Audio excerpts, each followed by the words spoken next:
Delhi NCR की हवा जहरीली बनी हुई है और अब इस मामले पर देश की सर्वोच्च अदालत यानी सुप्रीम कोर्ट ने बेहद कड़ी टिप्पणी की है।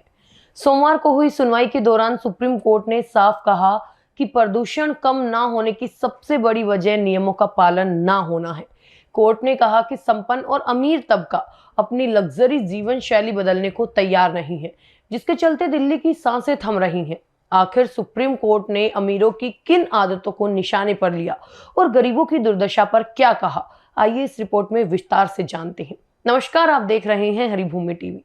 चीफ जस्टिस सूर्यकांत समेत 3 जजों की बेंच ने प्रदूषण मामले पर संक्षिप्त लेकिन गंभीर सुनवाई की। सुनवाई के दौरान जब न्याय मित्र अपराजिता सिंह ने बताया कि कई निर्देशों के बावजूद दिल्ली एनसीआर की हवा में कोई सुधार नहीं है, तो अदालत सख्त हो गई। कोर्ट ने इस बात पर गहरी चिंता जताई कि अदालती आदेशों का क्रियान्वयन और प्रोटोकॉल के अनुसार कार्रवाई हमेशा धीमी रही है। बेंच ने सवाल किया कि आखिर इसका स्थायी समाधान क्या है। अदालत ने कहा, हमने अब तक कई आदेश पारित किए हैं, लेकिन स्थिति जस की तस बनी है।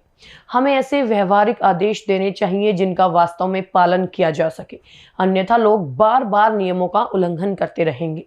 कोर्ट ने माना कि कागजों पर आदेश तो हैं, लेकिन धरातल पर उनकी गंभीरता गायब है। सुप्रीम कोर्ट ने प्रदूषण की मार को सामाजिक असमानता से जोड़ते हुए एक बड़ी बात कही। चीफ जस्टिस ने कहा कि लोगों को ये समझना होगा कि अब अपनी जीवन शैली बदलने का वक्त आ गया है।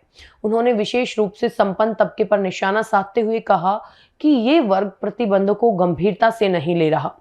कोर्ट ने साफ शब्दों में कहा कि अमीर और संपन्न लोग आज भी भारी भरकम डीजल कारों, बड़े जनरेटर और प्रदूषण फैलाने वाले अन्य आधुनिक गैजेट्स का धड़ल्ले से इस्तेमाल कर रहे हैं। इन लग्जरी सुविधाओं से निकलने वाला धुआं दिल्ली और आसपास के इलाकों का दम घोट रहा है। अदालत के अनुसार नियम तो सबके लिए हैं, लेकिन रसूखदार वर्ग इन्हें अपनी सुविधाओं के आगे छोटा मानता है। इस पूरी चर्चा में सुप्रीम कोर्ट ने उस गरीब तबके के प्रति अपनी संवेदनाएं व्यक्त की जो इस प्रदूषण का सबसे बड़ा शिकार है। कोर्ट ने कहा कि गाड़ियों और फैक्ट्रियों से होने वाला प्रदूषण सबसे अधिक गरीब और कामकाजी वर्ग को प्रभावित करता है। उनके पास ना तो एयर प्यूरिफाई है और ना ही जहरीली हवा से बचने के लग्जरी साधन। वो मजबूत होकर इसी हवा में सांस लेते हैं और सबसे ज्यादा बीमारियों की चपेट में आते हैं। अदालत ने जोर देकर कहा कि प्रदूषण अब केवल एक पर्यावरण मुद्दा नहीं रह गया है, बल्कि एक मानवीय संकट बन चुका है। अगर जल्द ही नियमों का प्रभावी ढंग से पालन नहीं किया गया और संपन्न वर्ग ने अपनी जिम्मेदारी नहीं समझी, तो स्थिति को संभालना असंभव हो जाएगा। दोस्तों, आपको क्या लगता है कि प्रदूषण कम करने के लिए अमीरों को अपनी जीवन शैली में बदलाव करना चाहिए? अपनी राय हमें कमेंट बॉक्स में जरूर बताएं।